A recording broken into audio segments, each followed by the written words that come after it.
These 10 CWI fundamentals questions will revolve around the important welding documents such as WPS, PQR, and WPQ. By the end of this video, you will be familiar with the CWI fundamentals questions pertaining to these important welding documents. Let's get started. A written qualified procedure prepared to provide direction for making production welds to code requirements. A. Procedure qualification record. B. Welder performance qualification. Letter C. Welding procedure specification. Or letter D. None of the above. So this question pertains to what is the welding document that is used to provide a direction for the welder in making sound production welds. So what do you call that document? So the answer here is letter C, welding procedure specification. This welding document is like a recipe or a written step-by-step procedure that is used by the welder in making sound production welds. So this is the document that the welding inspector should refer to as well in ensuring that the quality assurance metrics or the quality assurance documents has been followed or is being followed at site, because this has been proven to produce sound welds. Next question. A record of variables recorded during the welding of the test coupon. It also contains the test results of the tested specimen. Recorded variables normally fall within a small range of the actual variables that will be used in production welding. So this question also pertains to the pertinent welding documents that are used at site or is being used for the welders and welding inspectors alike. So letter A, procedure qualification record. B, welder performance qualification. Letter C, welding performance specification. Or letter D, none of the above. So this welding document refers to the record of the variables used during the production of the test coupon, meaning as the welder produces the test coupon, this is where the variables are being recorded, more like a lab report, with the parameters being listed in the test report. So what do you call that document? Now this document is called the procedure qualification record. So this is where you qualify the weld as specified in the welding procedure specification, meaning to say that the welding procedure specification will not go or should not go without the procedure qualification record, as it is the document proof that the welding procedure specification will produce the sound weld as specified in the written procedure. Next question. This is the record of welder qualification tests and shall include the essential variables, type of test, and the ranges qualified. Letter A, procedure qualification record. Letter B, welder performance qualification. Or letter C, welding procedure specifications. Or D, none of the above. So the answer of course in this question is letter B, welder performance qualification. So this welder performance qualification is an important welding document that specifies the range of variables that the welder is qualified in accordance with the applicable codes and standards. For example, the welder is qualified with ASME 9, so the essential variables specified for that process is included in this document. Also, the range of the variables qualified and the tests that the welder has done to prove that he is qualified for that welding process. So remember that the welder is being qualified for a specific welding process, not a specific procedure. Because if you qualify the welder for a specific procedure, you can just imagine thousands and thousands of documentation will be needed for that welder to be qualified for that specific procedure. So next question. These variables, if changed, will be considered to affect the mechanical properties of the weldment and therefore shall require requalification of the WPS. So what do you call this variable? Letter A, essential variables. Letter B, supplementary essential variables. Letter C, non-essential variables. Letter D, none of the above. So the answer here is if the variables will affect the mechanical properties of the weld and base metal, so it is called the essential variable. So examples of these essential variables are the base metal, the filler metal, the type of preheat and post-heat, and the chemical composition of the weld metal. So those are some of the examples of essential variables. So some of it varies slightly in accordance some of it varies slightly according to the specific welding process that is being specified in the code or in the standard. So if these variables are changed, it will require requalification of the WPS. So you will need a new PQR for if you changed the one of the essential variables. So this is the reason why some of the welding procedure specifications have multiple PQRs, because maybe the essential variables have been changed in one of those revisions. Then you have to support that WPS with another qualification. So another thing to remember here is that essential variables is a must, or you need to address it in the document for it to be able, if you're, for example, you'll need to have the WPS reviewed by the client or by another entity. So you need those essential variables to be addressed properly, so as to prevent the back and forth review of those documents between the other entity or the client you are serving. Next question. This is required for metals for which the referencing code or standard requires toughness test in addition to the essential variables for each welding process. So what do you call this essential variable or this variable? Letter A, essential variables. Letter B, supplementary essential variables. Letter C, non-essential variables.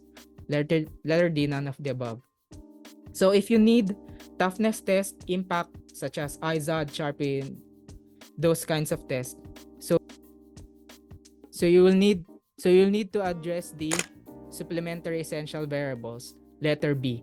So these supplementary essential variables will become essential if toughness tests are required. For example, if you are looking into codes such as ASME B31.3, API 1104, or ASME 9, or depending on what construction codes you are in. So if toughness tests are required, or if the ductile to brittle transition temperature of the metal has been reached, you need to address the supplementary essential variables. So these are the base metal thickness, the heat input, the current polarity, even the size of the filler metal or the electrode will be an essential variable for some welding process if toughness tests are required. So meaning if impact test or toughness tests are required, automatically these supplementary variables will become essential. So you have to address that in the WPS. Next question. These variables, if changed as described in the specific variables, may be made in the WPS without requalification. So these variables can be changed without requalification. So what do you call that? So A, essential variables. B, supplementary essential variables. C, non-essential variables. D, none of the above. So the answer here is non-essential variables, letter C. So if these variables are changed in the WPS, such as the size of the electrode, the welding technique, some others, depending on the process. So if that is changed, you will not need to requalify the WPS, but you still need to address them in the WPS. So maybe you have a specific orifice cap for the TIG welding you're using. So if you somewhat change it, or down the line your welder change it, so it's okay, you don't need to requalify them, but you still need to address that in the WPS. Next question. Which code gives pre-qualified status to certain weld joint configurations? Letter A, API 1104. Letter B, AWS-D 1.1. Letter C, AWS-B 2.1. Letter D, ASME 9. So the code that gives pre-qualified status to weld joint configuration is letter B, AWS-D 1.1. Actually, the structural code for others such as D 1.6, among those are among the AWS list have pre-qualified joint configuration, or they pre-qualify the WPS, meaning you don't need a test coupon to qualify the welding procedure specification, as long as the limits listed in those codes and standards are not being exceeded. So if you exceed that, you'll need to qualify those. And some of the processes specified in the pre-qualified status are also specified in order for the welding procedure specification to be pre-qualified. So sometimes, for example, in D11, some welding process are not pre-qualified. For example, GMAW short circuiting or GMAW short circuiting. You cannot pre-qualify that. You'll need a test coupon to, or you'll need a PQR to determine if that welding procedure will be accepted. Next question, how does a welder become certified? So letter A, certification can only be done or can only be obtained by taking a weld test given by a CWI. Graduating from a weld school, having documented proof of 5 years in welding industry, or letter D, documenting successful completion of a weld test according to the requirements of an applicable standard. So, depending on what code you are in, so the qualification of the welder differs. But the most common is that, as I've said, depending on the code or standard. So, the answer here is letter D. So, the welder can become certified for, say, for example, with ASME 9 or AWS D11 if he qualifies for the weld test that is being specified in the standard or in the code. So, for example, they have different qualification tests that will be needed. If the welder passed those tests, then he will become a certified welder for that specific standard or for the process or for the specific welding process of that standard. Next question. AWS D11 has a pre-qualified list of welding processes. Which of the following is not a pre-qualified process? Letter A, SMAW or stick. B, GTAW or TIG. C, GMAW, short circuiting. S is for short circuiting. Or letter D, FCAW. So I think I preempted this question a while ago. So the answer here is letter C, GMAW short circuiting. So this gas metal arc welding short circuiting is not a pre-qualified process because the current and voltage setting for this process is very low. The heat input is very low, that the chance of having a discontinuity in the weld is very high. So the code, the AWS D11 code specified it as you need to qualify it with a procedure qualification record, or you have to test a coupon in order for the welding process to be qualified. So if you don't have that proof or test document proof, this welding document or this welding process will not be qualified. Which of the following is not a valid qualification of the weld procedure? Letter A, pre-qualification. Letter B, welding test coupons. Letter C, mock-up tests. Letter D, writing a procedure only. So if we're gonna run through the choices, so pre-qualification is a valid qualification of the weld procedure depending on the code. So AWS D11 specifies a pre-qualification of a welding process if the limits of the parameters are not being exceeded. So letter B, welding test coupon, is also a valid qualification of the weld procedure. Letter C, mock-up tests. So if there are constraints at site that needed a mock-up, it will be tested.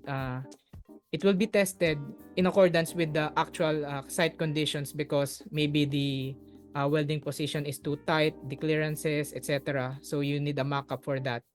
Even though the code or standard does not require mock-up tests, so if the employer or the owner requires it, so you will need a mock-up test specified in the procedure qualification. So that is a valid qualification of the weld procedure. So letter D, writing a procedure only. So depending on the code or standard, if you write a procedure only, without qualification tests, so the keyword here is only, so that is not a valid qualification of the welding procedure. So just a tip, if you are answering for a certification exam, if those over encompassing statements like only, all, maybe that denotes maybe a wrong answer for the certification exam. So similar to that situation, this statement that is indicating only is the wrong answer. So meaning this is not included in the qualification of the weld procedure. So the answer here is letter D, writing a procedure only. So you'll need the three choices above, pre-qualification or welding test coupons or the mock-up tests, in order to qualify a weld procedure. If you have questions, do not forget to comment down below and also like this video, as it will help the algorithm find like-minded viewers like you who are looking guides for the CWI exam. And if you want more of these kinds of videos, I have tutorials on CWI practice questions, writing welding documents, and many more. Click these playlists right here. Do not forget to subscribe and turn in the notification bell for the latest videos. See you on the next one.